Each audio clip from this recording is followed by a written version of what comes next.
Alors bonjour à tous et merci d'être présents aujourd'hui. Vous êtes nombreux. J'ai regardé un petit peu et on vous en remercie. Je pense que ça vous change en fait un petit peu des sujets que vous allez adresser et que vous abordez dans le retail. Merci Antoine et bienvenue. Ouais, salut Jean-Charles, Ça va? bonjour à toutes, bonjour à tous, oui, ça va, merci. Bon, alors Antoine, on est ensemble pour une demi-heure et on est ensemble avec tous les participants. N'hésitez pas à poser vos questions. Il y a un petit sondage aussi. On va le regarder à la fin. S'il y a des questions, n'hésitez pas à les poser tout de suite. On va essayer d'y répondre. Antoine, est-ce que tu te présentes un petit peu en une minute ce que tu fais, Yes, etc. Et puis, yes, oui, bah, je vais me présenter vite, comme ça on va pouvoir tout de suite parler du vif du sujet.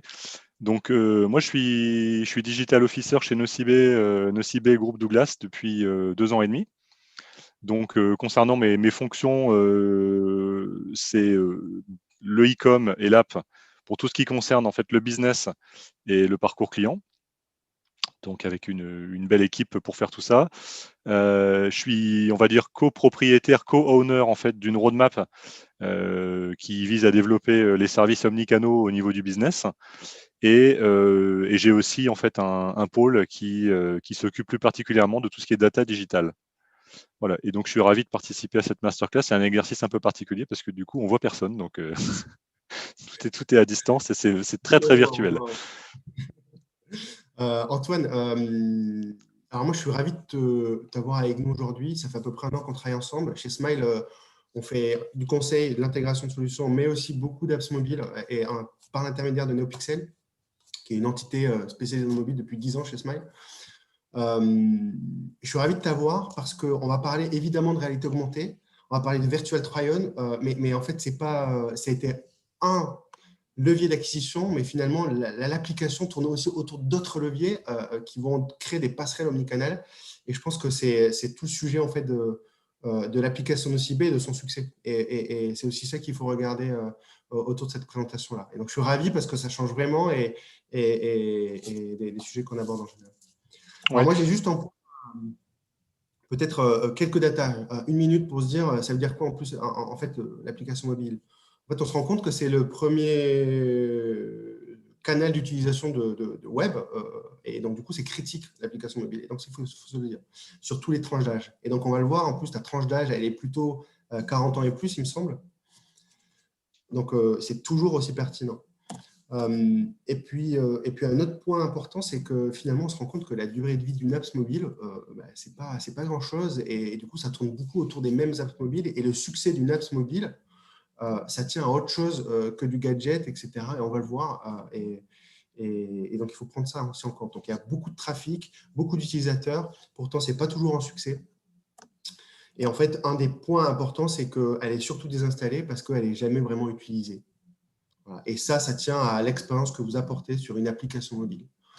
Alors, si on parle plus précisément du cas Nocibé, est-ce que tu peux nous donner un petit peu d'éléments de contexte sur d'où est venue cette réflexion autour de repenser, revoir l'expérience mobile et l'application mobile, Antoine?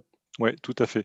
Peut-être je rajoute un mot par rapport à ce que tu disais, parce que c'est vrai que le sujet, c'est très axé sur en fait, la réalité virtuelle et ce que nous, on en a fait donc, chez Nocibé, donc le virtual make-up, pour dire qu'on lui a trouvé une vocation spécifique. Donc, c'est aussi pour ça qu'on parle un peu du projet qui entoure en fait, l'intégration de ce virtual make-up. Et la vocation qu'on lui a trouvée dans notre parcours client et dans notre cycle business, en fait. Ouais, donc en fait, donc on a eu des apps historiquement depuis un moment chez Nocibé, Mhm. mais clairement elles ont vivoté à un moment donné. En tout cas, c'était pas au niveau ni de l'enjeu business ni de l'enjeu de parcours client. Donc voilà, on avait pourtant plein de signaux, hein, que ce soit sur le marché et puis aussi beaucoup nos interactions avec le groupe Douglas, hein, qui travaille énormément sur son écosystème digital, où dans beaucoup de pays, en fait, les apps prenaient une part du chiffre d'affaires qui était très significative et jouaient un rôle super important dans un canal vraiment d'activation client, de fidélisation et pour vraiment y mettre des contenus et une proposition de valeur différente de celle du site du e-shop. Donc, on a lancé un projet de refonte des apps fin 2018 Mhm. qui était en fait une étude d'opportunité. Et on s'est fait accompagner donc de Smile. Donc là, le côté consulting hein, de Smile, pour savoir quel était l'enjeu qu'on pouvait mettre sur ce projet. On Ouais, va venir, Antoine, sur le ouais. déroulement. Ouais, tu t'as touché quelque chose du doigt, c'est qu'il y avait des usages. En fait, vous sentiez les signaux qui nécessitaient justement de repenser et de mettre du budget, en fait, et de se dire que ben, on Oui. allait mettre un budget pour refondre les apps. Parce que justement, il y avait de la data, c'est ça. Il y avait une expérience, notamment en Allemagne, sur les usages euh, et dans le monde. Oui, en fait, bah, il y avait comme une évidence en fait à bien avoir conscience qu'on était en retard et que du coup il fallait réinvestir sur l'app.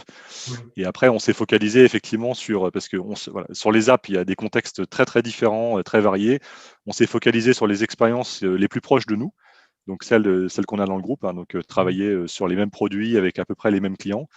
Et oui, donc remettre un investissement, mais se dire voilà pour faire quoi, pour faire quel genre d'app, et Ouais. c'est quoi le dimensionnement et la méthode projet qu'il faut quoi. Alors, c'est quoi l'objectif, en fait? C'est un peu ça. En préparation, ce qu'on se disait, moi, ma question, c'était, en fait, elle va servir à quoi cette app? Qu'est-ce qu'on veut mettre en avant, surtout, et surtout, ce qu'on ne veut pas en faire. Peut-être que tu peux nous en parler autour du leitmotiv de l'objectif de cette application. Oui, alors le contenu de l'app, en fait, on le voulait de toute façon vraiment à côté de l'activité e-com, donc e-shop, qu'elle soit desktop ou mobile, qui chez nous marche très bien et a fait l'objet d'années d'optimisation. Donc on sait où on est, on sait ce qu'on fait bien et on connaît la vocation de ce canal. Donc on voulait faire quelque chose à côté qui complémente ça. On avait pas mal de choses en tête, c'est pour ça qu'on a fait cette étude d'opportunité pour à la fois se remettre les idées en place, avoir une vision benchmark aussi qui a été très inspirante, et puis aussi travailler vraiment une roadmap avec des vraies priorités, quoi. Donc voilà, on avait ce sentiment d'avoir besoin d'une app pour créer du lien avec les clientes. Bien sûr, avec forcément un enjeu business derrière, parce qu'on ne fait pas les choses sans avoir un retour sur investissement. Mhm. Mais l'idée, c'était voilà, c'était de créer un front qui se prête bien à une vraie récurrence de contact avec les clientes. Et ça, dans un écosystème omnicanal. C'est-à-dire qu'on ne voulait pas s'adresser qu'à des clients e-com pour lesquels on va proposer un parcours d'achat encore un petit peu plus optimisé, encore un petit peu mieux, encore un petit peu plus boosté sur la conversion, ou avec des contenus uniquement virtuels. Voilà, c'était ça l'idée en fait. Et moi, c'est ce qui m'a plu, en fait. Alors, je vous invite à télécharger l'application, mais après. Mais c'est qu'en effet, c'est pas une approche où on se dit, bah, tiens, on va utiliser le Virtual Try-On, Virtual Makeup pour mettre du fond de teint et s'amuser. C'est un levier, mais c'est beaucoup plus que ça, en fait. C'est pas du gadget. Il faut que ça soit fun, utile, mais ça apporte autre chose. Et moi, j'ai trouvé que c'était plutôt une approche plutôt un peu brand experience, en fait. On était loin du retail, loin du gadget, mais plutôt une approche marque en termes de contenu, etc. Je vois qu'il y a des rituels aussi, des routines, comme on dit, sur l'application. Il y a plein de conseils. Est-ce que tu veux parler un petit peu de ces passerelles en fait, que tu vas faire avant même l'adhésion et le rôle important des boutiques? Les passerelles en fait, que tu fais entre les live shopping, le web, l'application, les contenus, etc. Bah oui, alors dans ce que tu dis, il y a beaucoup de sujets, hein. Donc juste, on avait cette conviction quand on a commencé le projet qu'il fallait en fait multiplier les centres d'intérêt qui feraient que l'app, une fois téléchargée, elle ne serait pas mise à la corbeille quelques jours après. Donc on savait que le package pouvait être multiple et varié. Donc bon, je ne sais pas si on en parle maintenant, mais du coup, Ouais. on a évalué en fait les opportunités de prioriser justement entre la partie business, la partie contenu. Là où tu as raison sur la partie brand experience, c'est que et ça a fait partie d'ailleurs des éléments, des critères de choix dans la techno, c'est qu'on voulait quelque chose de très quali.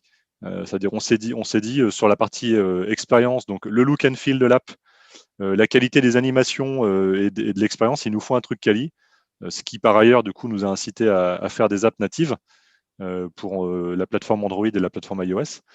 Et voilà, dans cette étude qu'on a fait au préalable, on a vraiment été à 360 et on a voulu absolument aussi inclure les usages en magasin Ouais. et les usages mixtes, c'est-à-dire ceux qui peuvent faire justement la transition en fait entre le à distance, le 100% à distance et le contact en magasin. Alors, ce qu'on retrouve, par exemple, moi, ce que j'ai beaucoup aimé, enfin, ce que j'aime beaucoup dans cette application, c'est qu'on va retrouver sur tout ce qui est live, qu'on retrouvait sur leur site, tu vas avoir du push de contenu, en fait, qui vont t'amener de l'application vers ton site e-commerce, et tu crées des expériences comme ça qui vont être un peu, ou des pushs d'expériences qui vont être revues sur un autre support. Et je trouvais que ça avait une approche un peu différente. Ce qui Oui, m'intéresse, c'est sûr que l'app, elle a sa temporalité et en fait, elle vit au rythme de pas mal de contenus nouveaux qui arrivent en fait toutes les semaines. Et sans ça, effectivement, je pense que l'intérêt pour l'app et l'expérience et le lien qu'on crée avec la cliente serait complètement différent. on le voit ici, peut-être qu'on peut, du coup, c'est plutôt les étapes après. Et ça, c'est intéressant en termes de comment tu vas faire tes releases en termes de fonctionnel et de contenu. Mais si on reprend toutes les étapes, peut-être on repart sur l'étude d'opportunité qu'on avait démarrée en septembre 2019. Oui, Donc, tu en bah, parlais, il y a une étude d'opportunité. voilà. Donc, c'est vrai qu'on voulait être très ouvert au niveau du mindset pour pas foncer dans un projet tête baissée en disant voilà, on va optimiser absolument le parcours d'achat. On veut faire des super fiches produits, encore mieux que le site, des pages listes super optimisées avec de la navigation guidée tip top et puis un tunnel d'achat. On s'est dit, voilà, ça va vraiment être quoi la vocation de cette app? C'est quoi les usages que nos clientes vont en faire? Et qu'est-ce qui va, super important, hein, qu'est-ce qui va créer de la récurrence d'utilisation? Puisqu'une app qui n'est pas utilisée finit à la poubelle très très vite. Et en sachant quand même pertinemment qu'on s'adresserait quand même à un peu voilà, le top, le haut de fichier, quoi. C'est-à-dire, enfin, entre guillemets, si on parle en CRM, c'est-à-dire quand même les meilleures clientes, hein. Les ambitions, elles n'étaient pas d'avoir un rayonnement absolument super large, mais on s'estimait déjà heureux de dire, voilà, si cette app, elle remplit l'objectif de créer du lien avec les meilleures clientes, c'est déjà génial, en fait. Donc, voilà, donc c'est pas d'où voilà ce que j'ai déjà évoqué, mais on a imaginé plein de trucs en fait, hein, entre effectivement le côté vraiment très très business, c'est-à-dire avoir des ventes privées dans l'app, avoir une activité promo qui soit exclusive, des vraies animations au sens commerce, un contenu au sens produit qui soit super enrichi avec bon, beaucoup de tutoriels, beaucoup de choses avec des tutoriels vidéo. Là, il y a du live en plus qui est arrivé au courant 2020. Mhm. Euh, et après, il y a eu une approche aussi sur le service, hein, c'est-à-dire aussi des services qui peuvent vraiment faciliter de la vie de la cliente. Et là, Ouais. comme je parlais d'un contexte magasin, c'est par exemple avoir un module de prise de rendez-vous pour l'institut qui soit vraiment très facile et simple à prendre en main et qui Voilà. soit voilà, très efficace Ouais. dans cette partie-là. En fait, si on regarde la deuxième partie, c'est le backlog et la priorisation. Quand on a fait cette étude d'opportunité, Smile et Nocibé, on s'est dit, ben, d'un point de vue technologique et d'un point de vue expérience, qu'est-ce qu'on doit créer et quel est l'objectif et comment on atteint l'objectif et comment on atteint la cible et quelle cible. Et après, c'est se dire, bon, ben, du coup, on commence par quelles features. Et ce que tu me disais, c'est qu'il y a la feature qui déclenche l'acquisition, qui déclenche le téléchargement. Ben, il faut bien la choisir au départ, mais c'est pas ça va être un petit peu le premier levier, mais c'est pas que c'est pas ça, c'est pas que ça en fait. Et Ouais. du coup, ce que vous avez choisi, ben, c'est Virtual Try-On en fait, c'est ça. Ouais, le virtual make-up est arrivé assez tôt dans la réflexion. Donc, il est arrivé des benchmarks, alors pas uniquement sur ce qui se passe en France, hein, mais c'est des choses qui, en termes de tendance, étaient déjà dispo en Asie. Et je pense aux US, en fait. C'est pas un sujet nouveau, hein, clairement, hein. Mais disons que voilà, il nous est apparu un des sujets prioritaires. Nous, on a décidé de donner de la vocation à ce service justement pour créer de l'intérêt sur l'app. Donc, c'est pas la fonctionnalité fondamentale de l'app. On ne peut pas réduire l'app à ça, mais elle a un vrai rôle dans créer de la curiosité, de l'intérêt. C'est forcément innovant pour nous, en tout cas, pour Nocibé. Et donc, on lui a confié ce rôle-là de créer de l'intérêt, de la curiosité, et donc, in fine, d'aller en fait, adresser l'objectif des téléchargements puisque, Ouais. comme je disais tout à l'heure, on est parti d'app qui vivotait, donc avec un parc utilisateur qui était assez anecdotique. Et clairement, l'ambition était très forte à ce niveau-là. Donc, Ouais, et la puis, démarche de priorisation et de backlog, on a regardé différents paramètres, hein. Il y avait des paramètres business avec retour sur investissement. Il y avait aussi beaucoup de paramètres sur l'utilisation des services. Et on a priorisé effectivement le virtual make-up dans notre toute première voilà, version de l'app, le MVP. On va y venir. Et du coup, finalement, tes releases, tu les choisis d'un point de vue fonctionnel, mais aussi d'un point de vue de contenu. C'est ça, c'est en parallèle. Tu privilégies Ouais, pas forcément par rapport à l'autre. tout à fait. Oui, sachant que sur le contenu spécifiquement, dès le début, on s'est dit, dans le cadencement en fait du premier relaunch de nos apps, et puis ensuite ce qui va se passer en termes de nouvelles fonctionnalités, les clients vont commencer à utiliser l'app. Il faut absolument qu'il y ait du contenu dans cette app, quoi. Mm. Donc il y avait le virtual try-on, mais qui est voilà un élément qu'on peut considérer. Alors des clientes vont être vraiment sur du one shot. Nous, comme je disais, la vocation c'est de créer de la curiosité, et c'est un des petits ingrédients qui fait que ça télécharge, hein, parce que Ouais. toute la première étape, c'est de générer du téléchargement. Je dirais après aussi comment on a impliqué en fait notre réseau de magasins dans cette démarche, parce que c'est un gros facteur de réussite. Mais les contenus, oui, parce Ouais. que en fait, dès lors que tu es live, hein, avec ton app, en fait, il faut que tu démontres à tes clientes qu'il y a du contenu dedans. Donc, du coup, les releases qui arrivent là, alors, je ne te demande pas de divulguer les prochaines releases, mais les releases, voilà, étaient plutôt en parallèle sur.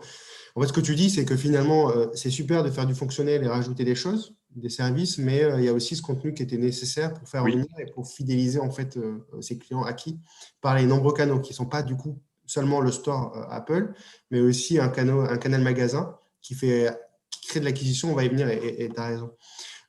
Peut-être avant, juste, tu veux nous parler peut-être des KPI que tu as oui. suivi, les objectifs qu'il y avait, et puis on va voir quels étaient les résultats et comment tu as réussi à les atteindre. Ah, suivant l'expérience, les best practices qu'on partageait dans le groupe Douglas, on savait qu'il y avait un gros potentiel de chiffre d'affaires additionnel. Donc, on a fixé évidemment un chiffre d'affaires de croissance assez forte, hein, significatif du CA qui est porté par les apps, qu'on avait voilà, fixé à 5% sur l'année dans laquelle on a lancé en fait la première version de l'app, sachant qu'en l'espace de presque, enfin de 6 ou 7 mois, on avait déjà dépassé cet objectif. Donc en fait, ça s'est vraiment accéléré beaucoup.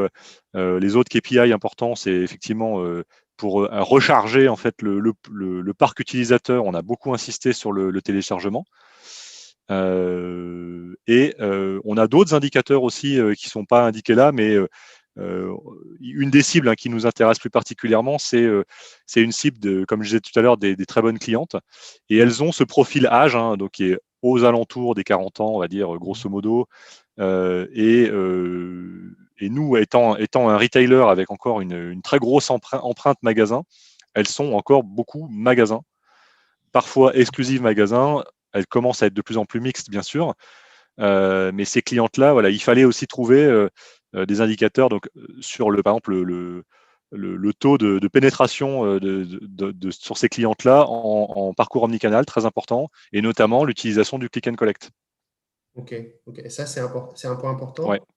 Il y a une intégration d'un challenge magasin. Je pense que ouais. tu peux en parler un petit peu ici sur les résultats et je pense que le magasin a tout son sens là-dedans par rapport à ta cible client. Ouais. Peut-être, ce que tu me disais, c'est que peut-être que tu n'aurais pas atteint cet objectif s'il n'y avait pas eu les conseillers en magasin. Oui, bah, c'est même sûr et certain. En fait, donc en fait adresser cette cible, et aussi parce que c'est très important dans une entreprise comme nous qui est retail, avec comme je disais, une très grosse empreinte des magasins, mais qui a l'ambition de développer très fort l'omnicanal.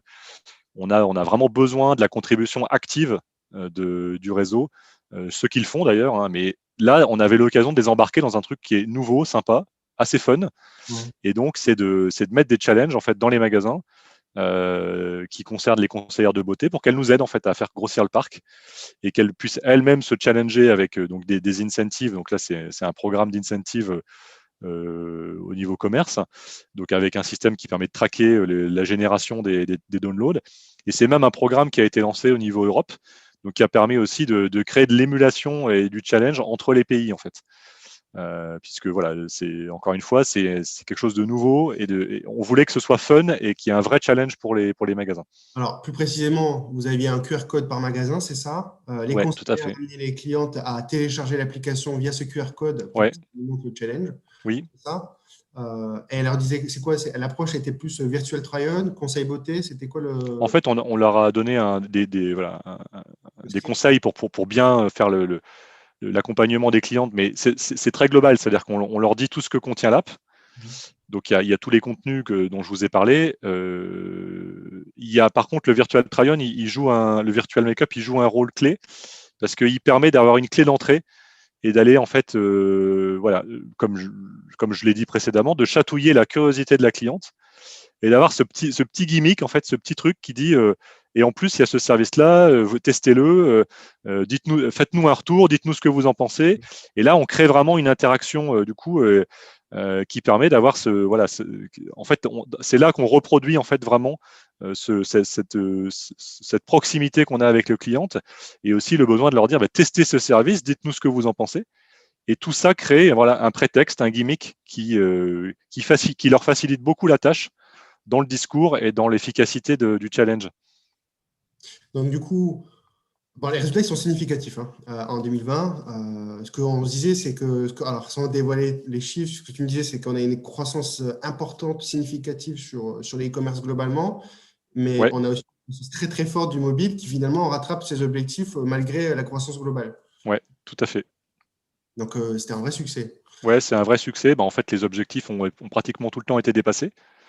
Donc évidemment, on va les renouveler et on mettra la barre encore un petit peu plus haut. Mais c'est une expérience aussi qui a généré du feedback très positif. Alors, si on focalise sur le virtual make-up, je pense que c'est assez difficile d'avoir une vision d'ensemble en fait, parce que c'est vrai qu'entre le service que certains vont considérer gadget et d'autres qui vont plus l'apprécier peut-être et s'en servir avec vraiment là pour le coup un impact business. Hein. Et c'est là où je voudrais dire que l'expérience en fait du virtual make-up, on peut la pousser encore beaucoup plus loin. Parce que là, on parle, nous, de comment on a appris le projet chez Nocibé, Ouais. avec cette place dans l'app, mais c'est un service qui vit très bien aussi après sur le e-shop, plus particulièrement quand c'est sur la version mobile, optimisée mobile du site. Et là, il y a un enjeu effectivement à avoir des KPI très orientés business, donc un gain sur la mise au panier, le taux de conversion, etc. Mais on a eu, ça c'est le quanti, et sur le quali, on a eu beaucoup de feedback positif en fait. Donc je pense que en magasin, le réseau était content d'avoir cette fonctionnalité et de Ouais. pouvoir parler un peu digital avec les clientes. Et les clientes faisaient aussi des feedbacks et font des feedbacks qui sont globalement positifs sur le service. Qui nécessitera forcément de l'optimisation parce que c'est quelque chose qui doit évoluer. Hein. Nous, on s'appuie sur un partenaire techno là-dessus, donc on ne maîtrise pas du tout cette partie-là, mais ça doit encore évoluer pour améliorer encore l'expérience. Et je sais que la solution bouge régulièrement et s'améliore régulièrement. Ouais, tu veux dire la brique La brique virtuelle Virtual Makeup, ouais, tout à qu'on fait. a intégrée à l'application Ouais. que Smile a intégrée autour. Ouais, en effet. Sachant qu'on a eu plusieurs phases, nous, juste pour être complet Ouais. là-dessus. Donc, on l'a d'abord intégré dans le MVP comme un service auquel on a donné beaucoup de visibilité dans l'app, au niveau dans l'accueil. Et on l'a poussé pour voilà, en faire vraiment cette histoire de gimmick. Et après, on l'a intégré plus dans le parcours d'achat, notamment dans les fiches produits. Ce que j'ai pas dit aussi, c'est que c'est un bon moyen. Alors, nous, on a une spécificité peut-être, c'est que cette techno, on la travaille en partenariat avec L'Oréal. Ouais. Avec qui on a un partenariat assez fort sur le digital et on essaye de travailler vraiment des synergies et des opportunités d'innover ensemble et de tester des services. Alors eux, du côté vraiment avec l'empreinte marque, expérience de marque, expérience produit, et nous, on transfère ça dans l'univers retail. Quoi. Mhm. Non, mais c'est clair. C'est clair. Il nous reste peu de temps, ça passe vite, Ça Antoine. passe très vite, ouais. Ouais, ça passe vite. Je ne sais pas s'il y a des questions, je ne peux pas voir avec l'écran, tu pourrais me dire, mais si moi j'ai un point, alors peut-être, il y a peut-être un point de vigilance quand même, parce que bon, on se dit que ça marche, c'est super. Dans tous les projets, il y a toujours des points de vigilance. Est-ce que tu en as un significatif et puis peut-être une anecdote et on passe après aux questions ou rapidement? Concernant l'app, je pense que le point de vigilance, il reste sur nous, on a voulu travailler le projet en agile, donc ça veut dire qu'il faut vraiment être consistant et précis dans le backlog, hein, c'est-à-dire qu'il faut vraiment jouer le jeu de la méthodologie agile et il faut vraiment travailler le backlog en ce sens. Et après, voilà, c'est important aussi, alors des choses que on n'a pas forcément encore totalement développé, c'est vraiment le tracking intégral et super détaillé de la prise en main de ces solutions. Voilà, pour vraiment bien connaître le comportement des clients dans l'utilisation du virtual make-up. Alors en effet, il y a des fonctionnalités qui marchent plus que d'autres, du coup, est-ce que tu… C'est là où je Ouais, dis que c'est c'est là où un point de progrès, parce que nous, on a fait une première étape de tracking, mais on doit clairement la muscler, quoi. Donc, c'est ça. on a hâte d'en savoir plus, en fait, vraiment dans le détail sur comment le virtual make-up s'intègre vraiment dans le parcours client. Et surtout, on voudrait en savoir plus sur toutes les interactions qui se déroulent avec avec ce service, en fait. Ok, très bien. Du coup, on a une application qui est assez complète où finalement on a ce levier de virtual make-up, du contenu, du conseil, des services, orientation magasin, site, etc., du live, etc., et évidemment du transactionnel. Et donc, c'est une approche assez complète. Est-ce qu'on a des questions ou tu as des choses est-ce qu'il y a des choses qu'on n'a pas vues, Antoine, que tu voulais peut-être rajouter? Oui, je pense qu'il y a des questions, mais je ne sais pas s'il y a quelqu'un du hub qui peut peut-être nous aider à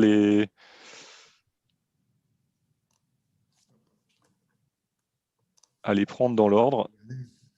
Alors oui, avez-vous déjà engagé un Alors, projet mobile? Donc on a oui, on a trois. En fait, le point, c'est surtout est-ce que ça fonctionne? Alors on a une quid de la conduite du changement, notamment auprès des conseillers en boutique. Quelle étape clé à ne pas louper à une édition oui, ça c'est super important. Et alors, du coup, c'est vrai que bien leur expliquer. Alors, je pense qu'il faut se mettre dans le bain de leur quotidien. C'est-à-dire que déjà, si on crée un challenge qui vise à développer, à promouvoir un service digital en magasin, faut qu'il joue le jeu et les règles du jeu d'un challenge, d'un autre challenge. Ça veut dire une vraie incentive. C'est comme ça que ça marche dans le réseau au niveau commerce. Ça, je pense que c'est important. C'est de bien aussi les impliquer dans le projet, les faire tester le service peut-être pour qu'elles en parlent vraiment bien. Donc là, il y a une phase d'immersion aussi pour qu'elles ne se retrouvent pas en fait avec la cliente qui à un moment donné pose des questions. Euh, Par exemple, nous, les conseillères de beauté, elles vont jusqu'à accompagner la cliente dans le téléchargement de l'app et si possible, voilà, le fait de l'activer et de l'utiliser pour la première fois. Ce en quoi, si elles n'ont pas eu une phase d'immersion, elles vont se retrouver dans. Alors, soit il va y avoir un effet de timidité, de dire je ne vais pas y aller parce qu'on va me poser des questions que je ne vais pas savoir adresser. Et puis, voilà, jouer le jeu d'un challenge où les conseillères, elles ont vraiment à la fois le côté. Faut que ça crée de l'émulation et il faut qu'il y ait un vrai intérêt pour elles à gagner ce challenge, quoi. Et une question, et c'est sur l'étude d'opportunité. Donc chez nous, c'est Raphaël qui a travaillé dessus avec toi, qui fait un gros travail de benchmark et d'opportunité. Et puis après, il y a tout. Ouais, j'ai vu la question, du coup, pour pas qu'on soit trop short, je vais y répondre. Donc, il y avait une grosse étape de benchmark Ouais. qui nous a permis déjà de nous mettre les idées au clair. C'est-à-dire, on a eu l'impression de vraiment de faire un 360 et d'avoir un cadre. Et ensuite, effectivement, on a étudié les différentes propositions, on les a étudiées en interne. Donc, on a fait des workshops, en fait, chez NoCB avec des interlocuteurs bien au-delà de l'équipe digitale et de la direction digitale pour justement les questionner et puis pouvoir avoir cet échange avec elles. Peut-être dernière question. Comment recommanderiez-vous à une marque qui souhaiterait lancer son apps mobile? Des prérequis techniques, boîte, infra, etc. Est-ce qu'il y a des choses que... Ou le choix Je d'un pense, prestataire, ou pourquoi tu choisis Smile, ou pourquoi tu choisis un autre prestataire? oui, alors ça, le choix du prestataire, je dirais, je pense que c'est primordial parce que alors je vais parler de l'expérience Nocibé. Nous, on savait qu'on ne pouvait pas se louper vraiment sur ce projet parce que dès lors qu'on a décidé de le lancer, et on a mis des timelines qui étaient très ambitieuses quand même, et puis on savait ce que ça pouvait donner hein, dans d'autres pays du groupe, donc on s'est dit on va pas se louper sur ce projet. Hein. Moi, je connaissais Smile et puis on souhaitait avoir nous, on avait besoin d'un accompagnement technique très fort. Donc on a notamment choisi sur ce critère-là. Et puis aussi la taille de la structure, parce qu'on voulait travailler avec une structure qui avait une taille qui nous correspondait bien et chez qui on était un projet d'importance, quoi. Hein, c'était important pour nous que notre projet soit important en fait pour notre prestataire. Euh, et après, je pense que voilà, ce qui est important, c'est de définir selon quelle méthode on veut développer un projet d'app. Et c'est là où en fait, il faut voir, est-ce qu'il y a une base existante et est-ce qu'on fait un relaunch ou est-ce qu'au contraire, on part d'une page blanche et on élabore un truc de zéro. Donc ça, je pense, c'est pas forcément le même projet en soi. Et moi, je recommande effectivement de faire une étude de cadrage, en fait, d'opportunités déjà pour voir on y va pas. Et après, de cadrage, en ayant quand même, faut bien ouvrir faut bien ouvrir les chakras, hein. C'est important, je pense, parce que, encore une fois, l'erreur, c'est de faire une copie carbone de ce qu'on a sur le e-shop. Et c'est là où on risque de se planter, quoi. En effet. Et là, un projet d'app, il a peut-être encore plus la vocation à être vraiment, vraiment travaillé, je dirais, en très forte affinité avec toutes les aspérités en fait du métier, voilà, des produits qu'on vend, de l'univers dans lequel on commercialise, des produits qu'on vend, etc. La relation aussi peut-être avec les fournisseurs, avec les marques. Il faut vraiment aller chercher des aspérités. Il y a une question et après on doit conclure apparemment. Quel est le pourcentage des achats réalisés après une simulation via réalité augmentée? Alors, est-ce que justement on a commencé à travailler sur ça ensemble ou c'est à partir d'analyse? Non, malheureusement, je ne peux pas donner un chiffre aujourd'hui qui serait fiable et qui serait pertinent et qui pourrait donner une idée de ce que ça donne. Nous, on sait que c'est très très significatif par contre dans le déclenchement du téléchargement de l'app. C'est-à-dire que dans le développement de notre parc utilisateur de l'app, si nous n'avions pas ce service, je pense qu'on diviserait par deux le nombre de téléchargements. On ne pourrait pas avoir la dynamique qu'on a aujourd'hui, notamment avec ce qu'on a mis en place en magasin. Écoutez, Antoine, merci. Le Merci projet Jean-Charles. est lancé, il y a des releases régulières, il y a plein de fonctionnalités, plein de contenus. Et donc, je vous invite tous à aller télécharger cette application. Et peut-être juste un dernier mot quand même, c'est que ce virtual make-up, voilà, dans le groupe, il est aussi utilisé en magasin, hein. Donc c'est une technologie qui ne s'arrête pas. C'est pour ça que je disais tout à l'heure, il y a aussi le shop et il y a aussi les magasins. C'est une techno qui va continuer à évoluer, je pense, dans les années qui viennent. Et on l'utilisera aussi certainement dans un contexte magasin, comme c'est fait chez Douglas en Europe. Ok, bah super. Merci Antoine. Merci Merci, à tous. merci à tous. À bientôt. Au revoir.